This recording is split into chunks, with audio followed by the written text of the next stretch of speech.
Well, you guys knew this was coming. Finally, season 5. 11 months. We survived the hiatus. 11 months. Better now than never. Yeah. So, about that season 5 premiere. It was good.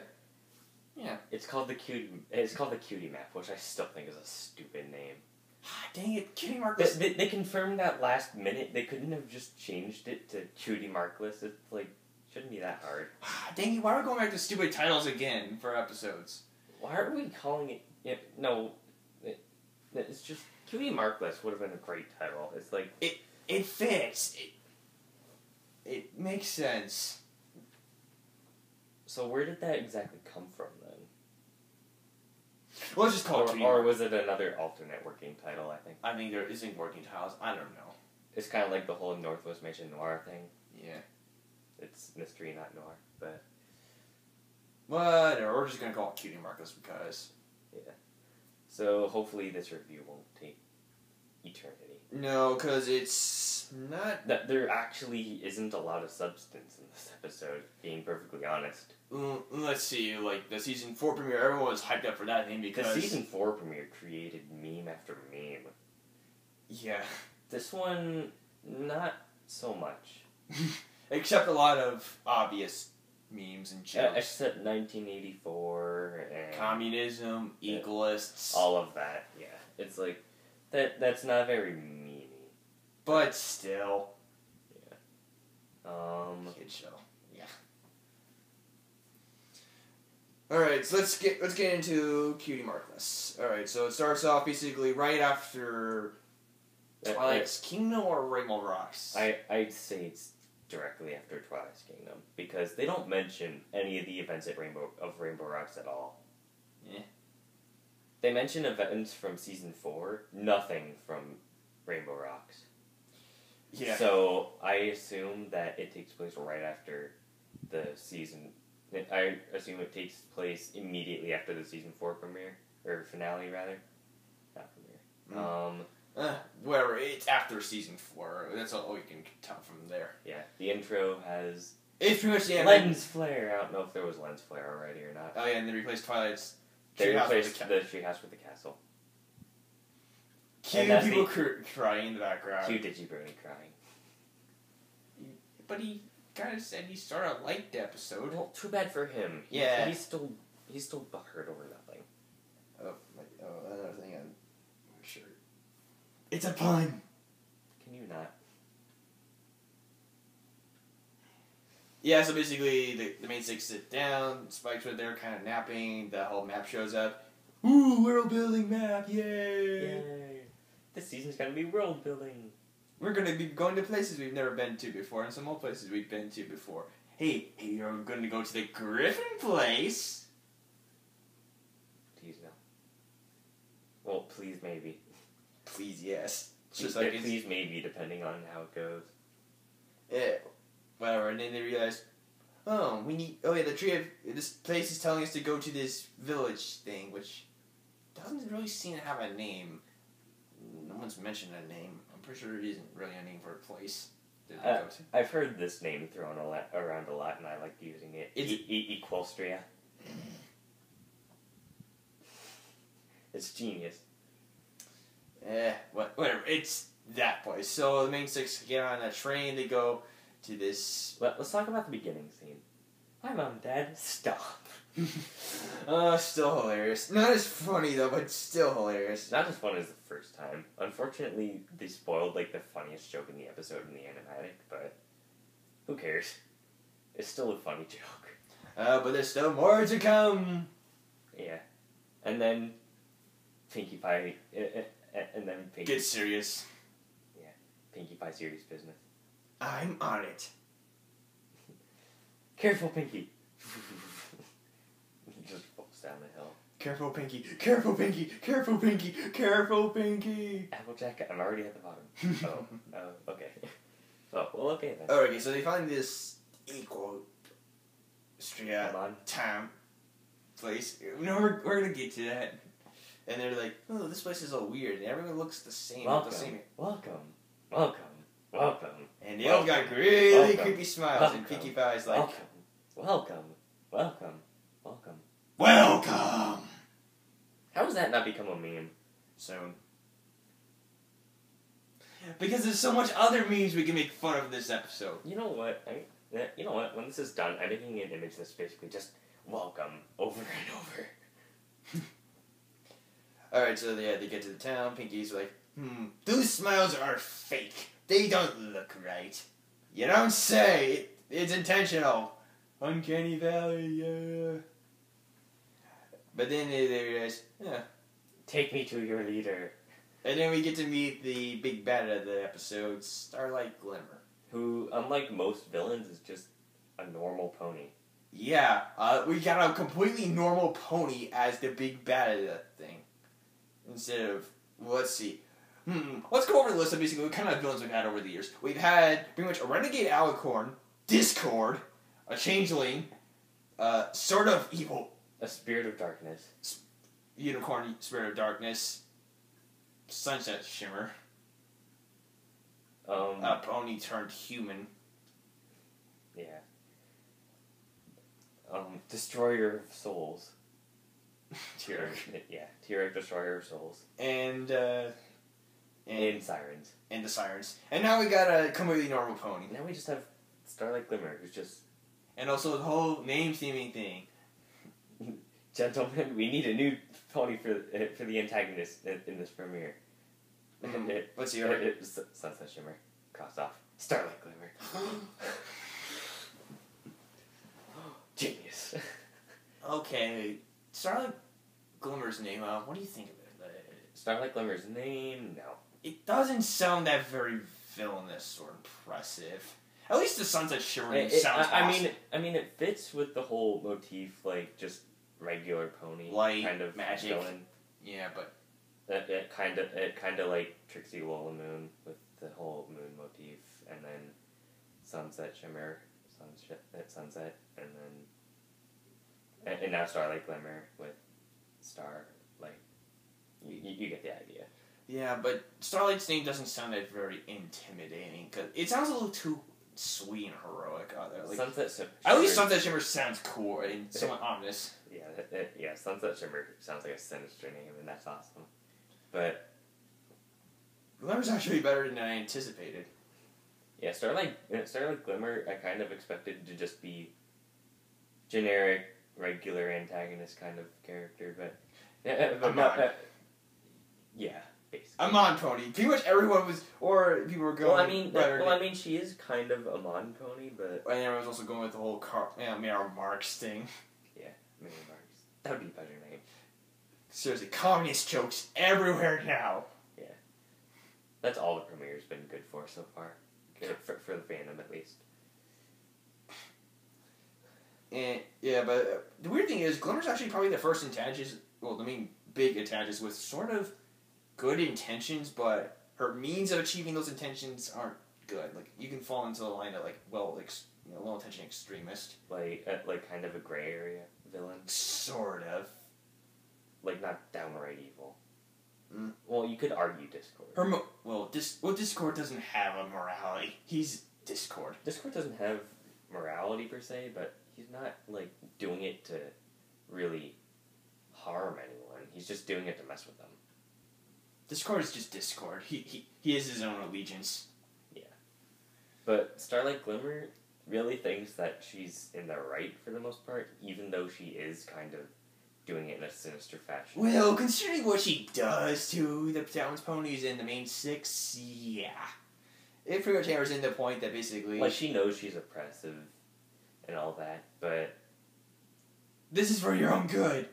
But I mean, like her intentions, even as sinister as they are, they're not entirely wrong.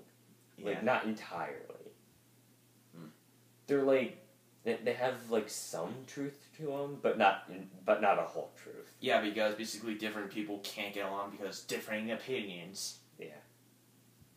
And of course, being the same means everyone will be able to have a similar line of thinking, and no one will be able to outshine each other. Like, no one has to be overlooked or underlooked. Yeah, but like I say, sometimes conflict does bring about good.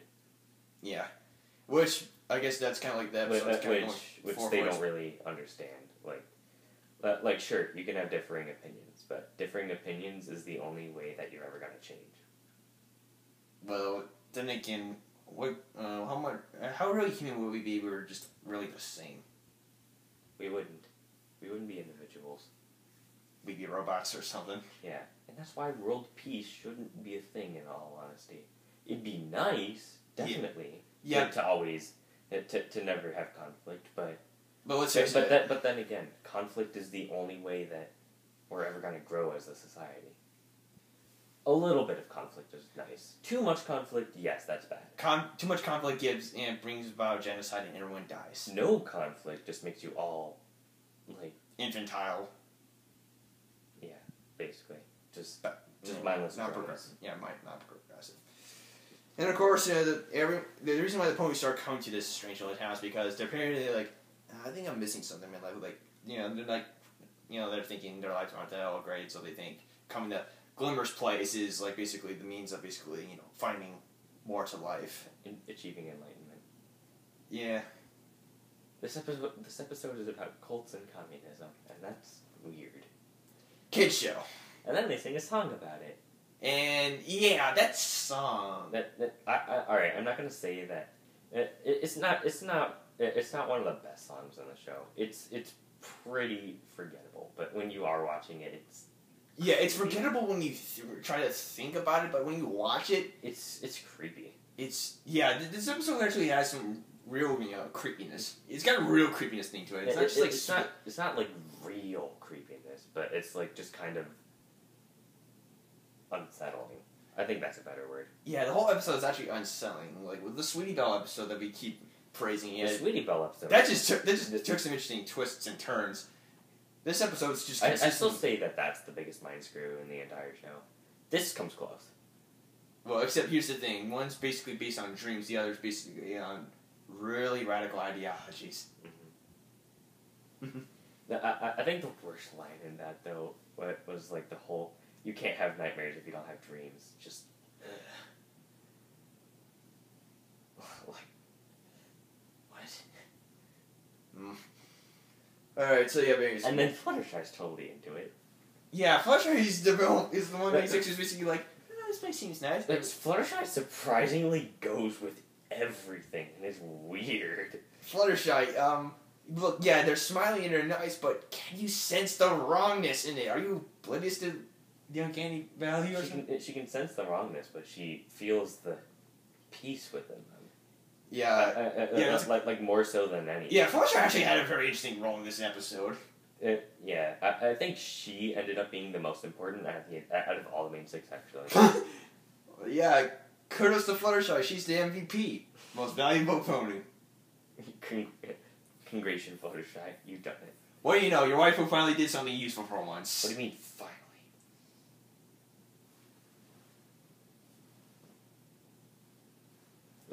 Oh, hush you.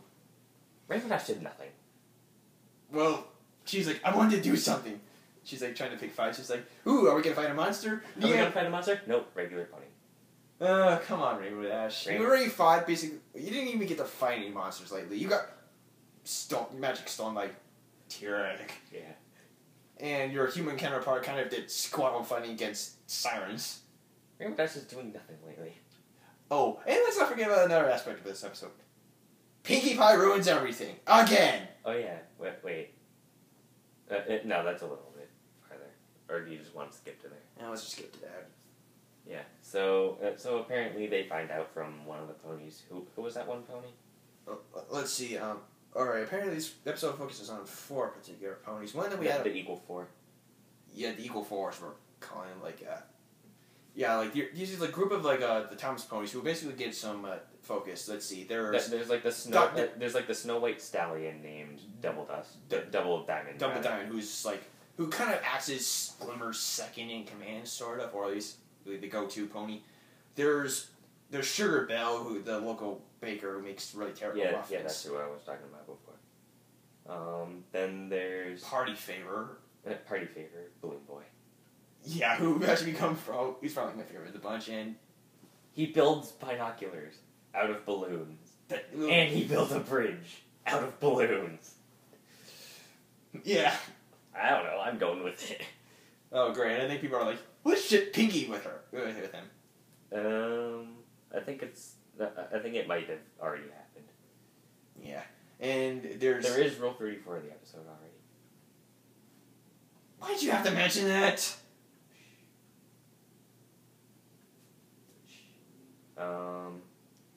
And Night Glider, who's utterly forgettable. You were talking about fan creation, so I brought it up. But let's move on. Whatever. Yeah, so basically they get to the town, they meet Glimmer and stuff, they figure out basically what the whole thing's about, and then get their cutie mark stolen. They get equalized. So yeah, Glimmer is a Mon Pony. With Pinkie Pie rooms are. With a mix of that one character from season 4, Korra. Who cares? I don't. But hey, is Glimmer a better Amon than Amon? Yes. Everyone's better Amon than Amon. Oh, yeah, speaking of characters that are better characters and going off on a side tangent, since this is a ramble anyway.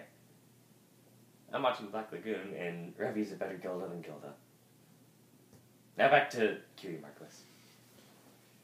Yeah, and of course, most of the episodes, basically, the main six trying to get their cutie marks back and trying to stop Glimmer, basically succumbing to the whole equalization process. Yeah. And of course, they find out from some of the ponies who basically, even though they're a part of the whole, town cult thing, they're not very happy with their lives. Like, I kind of miss my cutie mark. I want to go back to my old life. And the other's like, no, indoctrinate.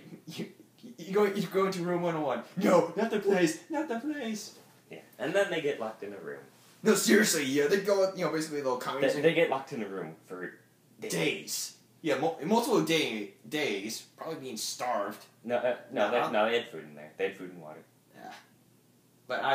But they're getting tortured with basically, messages playing in the loudspeaker. Yeah, no windows, so basically just a dark room. No, they have windows, just small windows. Small cruddy windows they can't get out. Yeah. They're basically being brainwashed. Yeah. And it's not kind of like the magical poof, you're evil now. It's like or poof, you're a memory. It's like slowly over time. It's like listening to something over and it's basically like listening to some sort of message over and over again that basically you just wanted to stop here because you're just sick of hearing the thing, so you just go insane because of it. Pion.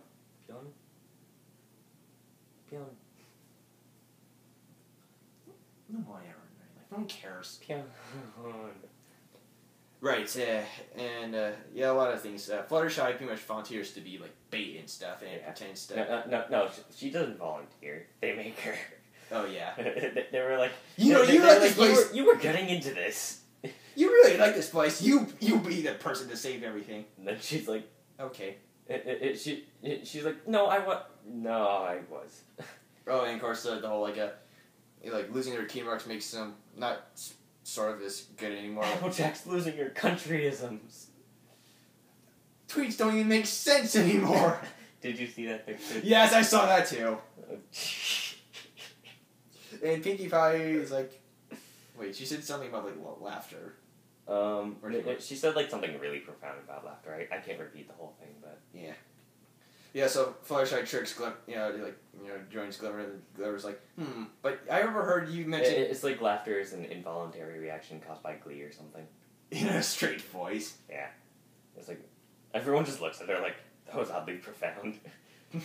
So... Right, so Fluttershy pretty much comes out saying, I want to join the town, and everyone's like, yay! But then Glimmer's like, okay, before you join, point out who's been ratting out my plans, and who's been, trying to go against us. And then Party Favor's like, it was me.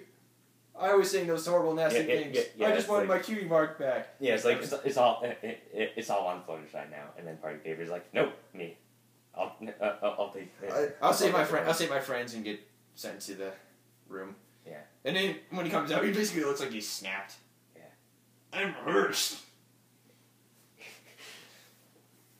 Yeah, this episode's messed up, but it's hilarious and fun.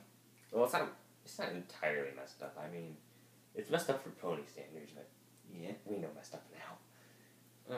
Gravity Falls. Gravity Falls, what have you done to us? Yeah, so Fluttershy tries to spend the night, so she tries to go dangerous mission Fluttershy without the outfit again. Yeah. So she spies on Starlight Glimmer, whose cutie mark isn't really equal. Yeah, who doesn't have the equal cutie mark? It's literally just a stencil on top of her cutie mark. Wait, how come this? Then how come the CMC could actually make they can kind of forge their own cutie marks? Yeah, but that's not the same. So I guess that's why they haven't done it yet. Maybe they haven't thought of it yet. Well, even if they think of it, it's like it's not permanent. Yeah. And they could do it. And They could do it as a joke, but. Yeah, and I'm not sure what the heck was really, Starlight's plan was. I think she was trying to clear her own utopia thing, but she realized the danger remains. So she's like, I gotta do something about these cutie marks. I gotta hide them. Yeah. Oh, I thought she was actually gonna use something like Twilight's cutie mark, like become an alicorn or something like that. I thought she was gonna like put all of them on her or something, to just become ultimate. Or she would just give herself cutie pox. Ultimate overlord. Actually, having more than one cutie mark, does that mean that you're under the effects of cutie pox and you're involuntarily forced to like uphold whatever abilities your cutie mark gives you?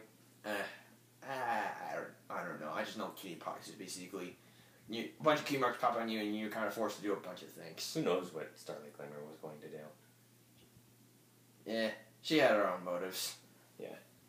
They were obviously not good, so just stop. Alright, so next day comes. So Fluttershy Fluttershy does notice that the stencil comes off with water.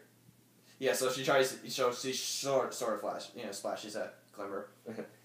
Who doesn't get your face? I missed. Nope. How you missed? Wait, what's wrong? Hey, what's wrong with you? Uh-oh. You lied to us. Of course I lied to you. I'm trying to create a utopia. You people don't understand. I have... Screw the rules. I have reasons. But what about the stick? The stick is bogus. I found it in a Cracker Jack box. Yeah. And the weird thing is, Starlight Glimmer also mentions like some sort of like magical artifact by some sort of pony character that might or might not become relevant. Like ninth special artifact. But Twilight's like, wait, but there's only 8. And it turns out there only are 8 because the stick was bogus. Yeah. And then the entire town turns against Glimmer, and they're like trying to shoot her down their ideologies. And she goes, "Quiet!" and just gets really angry. Anger issues all of a sudden. Triggered. Yeah, of course, there's a bunch of whole like Starlight Glimmer's an SJW. Triggered. Yeah. Tumblr's gonna hate this episode. Triggered. But. And then basically, it's pretty much all like a like the whole like 1984 Apple commercial. Basically, they rebel against the corrupt dictatorship. Yeah. The townsfolk go back to the vault, basically get their cutie marks back by like smashing the thing open, and then they basically go from like bland clones of each other to basically more interesting. Mm-hmm. And of course, the Equal Four, as we mentioned, basically get their cutie marks, help out the main segment, and go after Glimmer, who basically decides to hightail it out with the CMC's cutie marks. Yeah. Meanwhile, Spike is watching Hoofball with Big Mac. Yeah, Spike just didn't have any reason to show up. Then again, if Spike was actually in this episode, he probably would have been a game breaker, because he doesn't really have a cutie mark to steal, and he could just probably just burn the staff. Yeah. And people complain that Spike's not in the episode. Who's looking after the castle? I mean, it's a high-profile place now. Who's looking after the Tree of Harmony? I mean, you think that thing should be protected of all things? Well, I mean, it's in the middle of nowhere. I mean, it's hard to get to. But I would still have that place protected. I think it's protected enough with the Everfree Forest around it. Yeah, but what if someone decides to goes through the entire Everfree and finds the Tree of Harmony? Then what? Well, then they survived, and what are they going to do? Yeah, that's just something I would thought. Like, basically, like, what happened if some bad force came across the Tree of Harmony? What would they do with it? Mm-hmm. We know it's vulnerable, at least outside forces. With this was plunder seeds. Who knows? But anyway, back to the episode. Yeah, so, yeah, basically, since the main six are still nerfed as heck and they can't catch up with it, everyone. Why are we so slow? Because we're background ponies now. And now the background ponies are saving the day. Oh, Starlight, wait up. Yeah, so basically, like, those four ponies pretty much outweigh Glimmer, basically, like, balloon, the party favorite makes these crazy balloon things. Sugar Belle pretty much, improvises her baking skills to make snow things that kind of traps them. To make snow pies. Yeah, snow pies to slow her down. Double Diamond snows over and snowboarding skills. Yeah, and apparently his stuff's okay, even though he must have not done it in a long time. Yeah, and Nightglider's just there. It's out in the Oh yeah, fun fact. Starlight Glimmer's voiced by a couple of other older G3, NLP characters. She was Melody in My Little Ponytails and Cheerilee and Gen 3. G3. Gen 3 is Pokemon. Whatever. Gen is Pokemon, G is Pony. Anyway. And the weird thing is, I was also kind of getting basically a Psycho Cheerilee vibes from it, except evil. Evil Cheerilee. She was Cheerilee! The true villain was Cheerilee all along. What a twist! I don't know what that means, but... But, yeah, this is like the second time in LP where background ponies saved the day! Vinyl and Rainbow Rocks. Yeah, no, she was a background human, though. Well, close enough. Same thing. Yeah, background ponies just thought they become more useful. And, of course... And the 100th episode coming up. Yay! Yeah, but then... So season 5 is the season of background ponies, I guess. Yeah. But then, like... So people are gonna immediately claim fan pandering, and I'm gonna get sick of it by the 4th episode, probably. Alright, right. Glimmer ends up, ends up having Cutie Marks she's stolen that jar, and jars, like, smashed. They return to the, main six. Tries to confront... So when the Cutie Marks are pretty much freed, they just immediately go back to their owners. Yeah, kind of like how magic was restored when they did the whole big rainbow thing in season 4 premiere. Yeah. Yeah, I'm not going to talk about that. I know it's like, there's like a recurring thing in this show, basically, like, having your abilities taken from you a lot. I mean, we got Discord stealing wings and horns, then T-Rex stealing your magic, and now we got Glimmer, Chrysalis stealing love. Yeah. Kind of. Yeah, but Glimmer basically having your Cutie Mark ripped from you. Yeah. Like almost surgically ripped from you, like it looks like. Yeah, because the staff is... That must hurt. Oh, heck yeah, it hurts. It must hurt getting your magic taken for you, losing your appendages. Mm-hmm. Yeah, but dang it, we don't really know where Glimmer's real backstory is. It's basically, this is just kind of what she did. And she tries to stop Twilight, but then she's like, why can't I be better than you? Because you're not. Because you're not. Being different is what makes us special. And Glimmer's like, yeah, screw this. I got bigger plans ahead. I gotta get out of here. And she escapes. Yeah, she doesn't face retribution. Villain. Possible recurring villain. Question mark. Yeah, Glimmer's possibly the first recurring villain this show's gonna have. I'm 95% certain that she'll be a recurring villain. She's gonna. I'm betting she's gonna show up at least a couple more times. I say they're actually gonna go with the popular thing now and go with the mid-season 2-parter. Really? Yeah.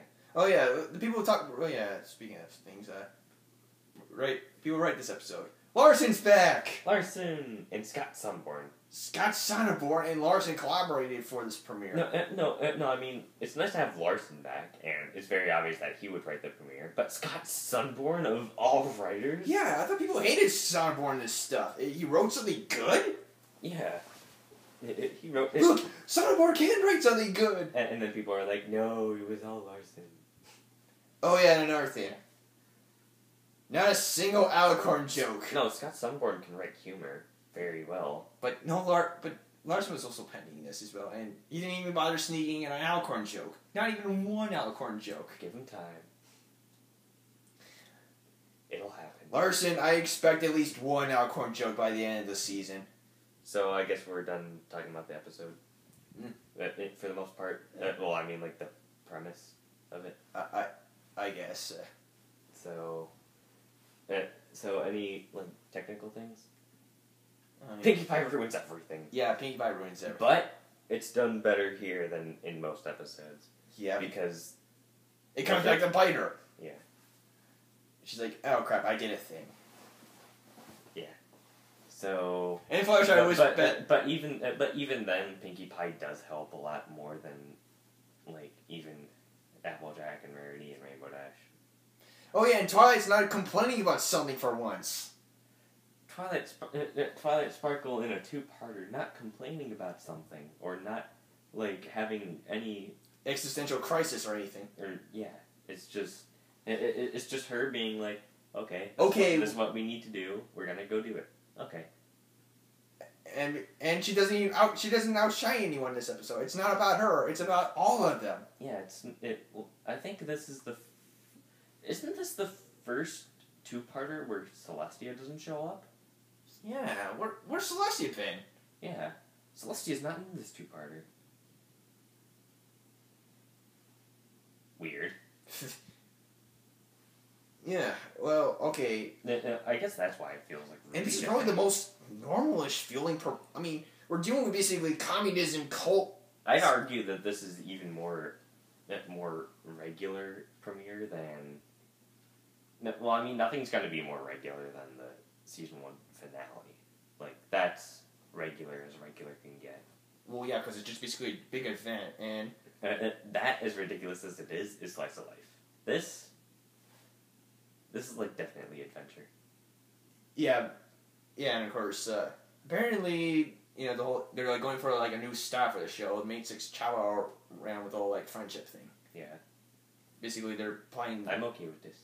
Yeah, I like this new approach. As long as we don't go to the Griffin Kingdom and find Gilda. Oh shush. Oh shush. So yeah, it wasn't an amazing premiere, but it was a good enough premiere that basically sets this season off on a good track already. Yeah. People are. The one thing about the premiere, technically, that people are kind of split on is the slow pace. Some people think that it doesn't really make the episode very, very good, but to me and a lot of other people, like the slow pace is a nice change of pace. Because I've heard common complaints about premieres and finales is bad pacing. Yeah, but pacing issues. Bad pacing is usually either erratic or too fast. Too slow can be bad, but it actually helps in. But it helps in this case because there's not a lot to work with, even with all these ambitious ideas going around. It's just basically a simple approach. It's not a bunch of ideas. It's really just one big one. Yeah, Twilight and Company are at this place and they gotta fix a problem. That's it. There's no twists or gimmicks to it. They're just trying to solve a problem. I feel like if they tried to add more to it, then it would just be padding at that point. Yeah, it'd be nice to, like, I guess it would be nice if it moved at a slow pace, but it moved at a very even slow pace. Yeah, and except at the end. The end felt a bit dragged out because they're basically, oh, she's getting away, stop her. Oh, she got away. Yeah. Okay, she's gone. She's gonna come back. I just know she's gonna come back. If she doesn't come back, I'll be like, well, you remember one shot. Goodbye. Yeah. But then again, why would you kind of discard her? You know, like, she seems like a character who's basically out for her own ambitions. She's not driven by a single goal. She's like just trying to prove herself. Like, I'm awesome. Oh yeah, and of course we were talking about basically the differences between the Cutie Mark Crusaders for season 5 villains. No, that's just something silly you said. But I think you were talking about earlier with me, like off camera, like about like if they met the sirens from the movie, because like the sirens got different ideology. The sirens are basically all about be a special snowflake or else. Yeah. It's like conflict is the only way. Conflict is the only way, and differences is good. And then sorry, like Glimmer's ideology is conflict is the worst thing ever, so you should all be the same. Yeah, but with the episode, so it's real message is it's basically don't conform. Yeah. Don't conformism is bad. Yeah, it's about the thing is it's about balance. Like there needs to be a balance of sort of things. Yeah. Yeah, it's okay to be yourself, but you shouldn't really rise above others and like put them down. It's like humility without really cramming that message down your throat. Let's see, like Ghostbusters talking about like a pride, and Meridwell talking about humility. Yeah, but this episode is more about like the bad in like being too conformist. There's like being too humble, kind of, or at least I wouldn't call that humble. It's just conforming.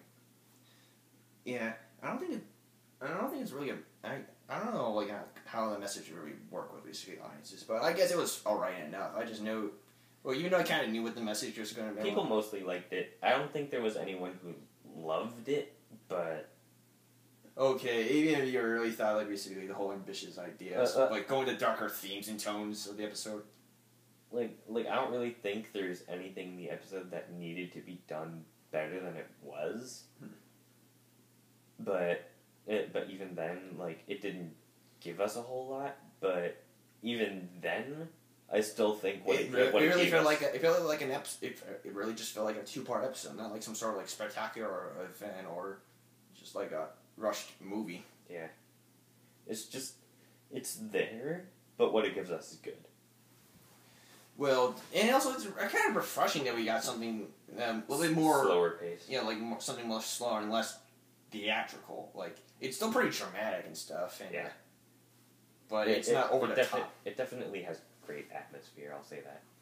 And of course, well, I'll admit this. Like, seeing like those 4 points taking on Glow with their unique talents, basically. Yeah, mundane talents can actually be used to effective use if applied properly. Yeah. Because, you think, oh, baking's okay, like, but actually using it as a weapon, like a practical weapon, or snowboarding. And snow pies, snowboards, and... Those balloons! Balloon bridge. Suddenly, out of nowhere, during that scene, I was basically like... It was like the... It was like the jars fell off the cliff. Welp, and then she picks up the jars like off the bottom of the cliff before they crash. You're like, no, I had to get away with them. Well, I kind of thought that they would just like disappear completely. Like I didn't. Well, because we hadn't gotten to the. Well, the jars would have smashed and the Cutie Markless would have turned the main 6 anyway. Well, I mean, wasn't it at that point we didn't even get to the Cutie Mark wall? No, I think it was after the Cutie Mark wall, because I think the town had just rebelled against Starlight, and now they're going after Burn the Witch! Whatever. Bring down the communist regime! Let the revolution begin! The revolution of harmony! So, anything else to say, or? Yeah...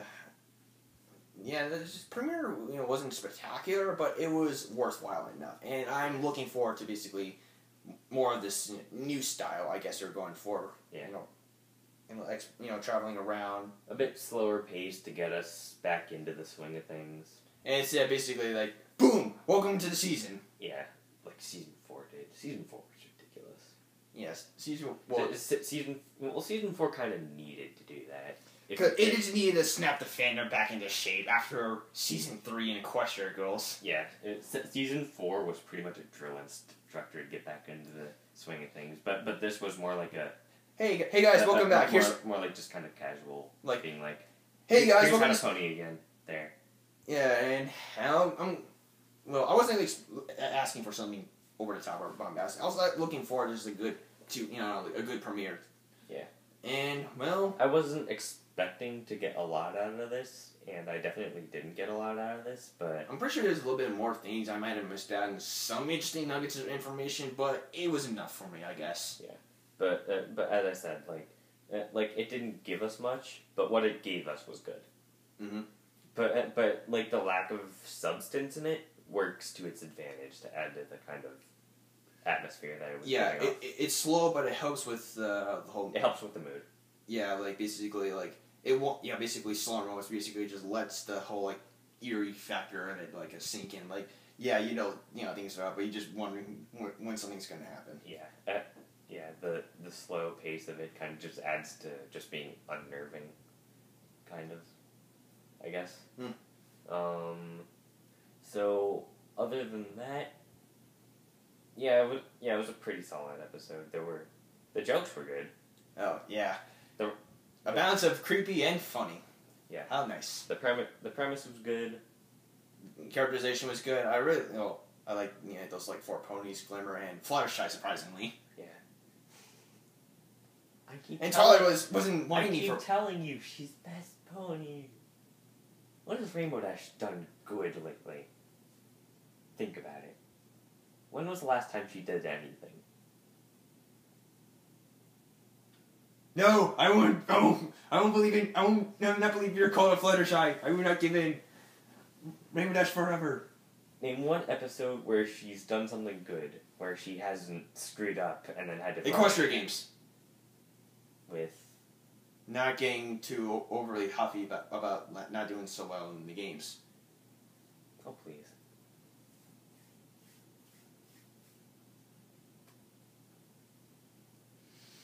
And? Yeah. Is that it? No. I don't believe you. I don't believe you. It was Fluttershy's song in Rainbow Rocks that saved the day. But it was Sunset Shimmer. But it was Fluttershy who wrote the song. If it wasn't for Fluttershy, nothing would have happened. Oh, are we having this again? Yes, Fluttershy is best pony, and you can't deny it. Well, where's your Fluttershy episode right now? Not yet. Soon. We're gonna have another Philly Vanilli. With... if we have a Philly Vanilli where Pinkie Pie isn't, like, ruining everything in it.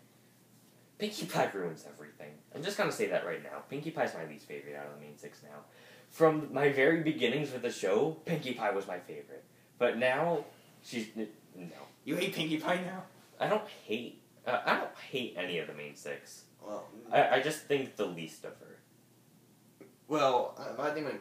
Well, then again, like... She's barely in my top 10, I'll say that. Right. Well... But even then, Rainbow Dash hasn't had a chance to do anything. Well... The last good moment she had was testing, and that was it. Yeah, because she didn't do anything in Rocks other than, in Twilight Kingdom, other than beat the... other than going... Assist. Yeah, assist Super Saiyan. Yeah. Rainbow Dash has been doing a lot. Rainbow Dash's main was cool, but that was about it. Yeah, all she's been doing is assists. Yeah. In Equestria games, She was there, and she tried to stop the cloud thing from falling until Spike burned it. Yeah. In Inspiration Manifestation, she dresses in style. Well, there was trade. Oh yeah, speaking of some other things. There was trade, yeah. But she sold Fluttershy into slavery. But that was for half a second before she realized, oh crap, I screwed up. Actually, that should have been that one pony's fault for basically suggesting the offer. I'm not gonna say it was Rainbow Dash's fault. It was her fault, but she did realize her mistake immediately. But no, the other pony's like, I want a slave. Here, train my dog. Even though I don't want it anymore. Trade this dog for my book. And you can, and I'll be taking Fluttershy too. And Fluttershy's like, why? Alright, what? Oh yeah, some other things I noticed about this, like, all the freaking commercials on at the time. You were watching it live? I think that's just a thing with... I don't remember seeing these many commercials during a pony episode. Well, to be fair, like, there were a lot of commercial breaks, I would say. There weren't a lot of commercials in those breaks. Yeah. I'll say that. Yeah, and you know what was aired before the Season 5 premiere? G3. So we're turning on the Discovery Family and like, okay, time to wake up. G3. G3, it's horrible. And then we turned it off, and then we're like, well, we're gonna have to turn it back on, like, right before the premiere. So we hit stat through, like, the last 5 minutes of it. They're singing about rainbows. And it's not cool. And this is so not rainbow. They should be singing about Rainbow Rocks. They should just not be playing G3 before season 5. Really? And then after that, I think they were gonna play the My Little Pony movie, Which has the smooth. Look. Nothing can stop it. G1. You thought this was G3, sure. I'm like, no, this is G1. Well, it looked like G3 at first glance, because colors. All of them are pink. All of them are pink. Is that Cheerly? Don't think so. Their key marks might even like her. Whatever. Well, yeah. We're not talking about anything anymore. Yeah, Cutie Markless. It was a really nice thing. Go watch it. You know, you'll find yourself enjoying it. Just don't have too high of expectations, or you might end up disappointing yourself. Yeah. I know some people went into it with really high expectations and got disappointed. And I'm like, this is fine. A slow pace is fine. You don't need awesome action, blah, blah. Yeah, I'm not asking for every premiere finale to be a Twilight's Kingdom. As fun as that be, it would get old quick. Yeah. Honestly, if they're gonna try to outdo Twilight's Kingdom, you need to up the ante. That's what you need to do. Well, the laser sequence in Cutie Markless was kind of cool. Yeah, Glimmer's actually a pretty capable unicorn. Yeah. I'm like, except even she is like, you can use defensive spells? But I've been studying that spell for years. So have I. I'm the element of magic. Yeah? Well, I can use all these spells because I can copy every spell that I see. So does that mean that Twilight Sparkle could copy the Cutie Mark taking away spell? Why would she use that? Season 9, there's an incredibly powerful villain whose Cutie Mark is basically just the universe. I need to take away his Cutie Mark. Okay, the only reason why I wouldn't like the idea of Twilight using these evil spells only under certain circumstances. Like using Summer's dark magic to activate one potion spell and Summer's traps, but she never used it against anyone. If Twilight were using dark magic against someone, it's either she's at a really dark moment or she's doing a really bad thing. Who knows? But the idea of Twilight using dark magic would be fun, but kind of scary. Yeah. And might hurt people's opinion on her. Unless people know where she's coming from, like, revenge! Or the serious, out of character is serious business. Alright, so, is that it, I guess? Yeah, let's not waste any more time. And so, long story short, Fluttershy did everything. Pinkie Pie ruined everything, but also helped in a way. Star Glimmer's cool, I guess, and so are those 4 other ponies, and Equalism, Communism, 1984. Social Justice Warrior, triggered. Spaceballs. Is that it?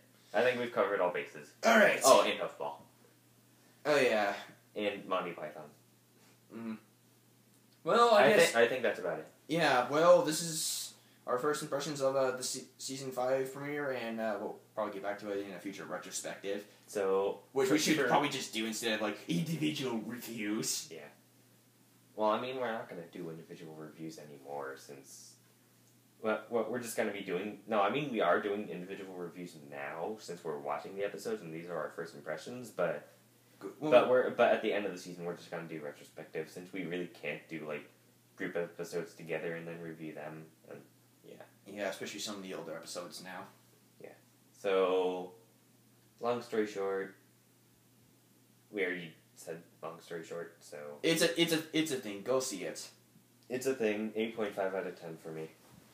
Alright, well, here's to Season 5, and hopefully another great season. Yep, next episode is the Castle Sweet Castle, I think it's called. Yeah, Castle Sweet Pet Castle. Something like that. But, yeah. So, Twilight Castle thing happened, I don't know. But, I think that's it. Alright, thank you for watching, and see you guys next time for our next review. Yay, this didn't take over an hour. Quick, end it right now!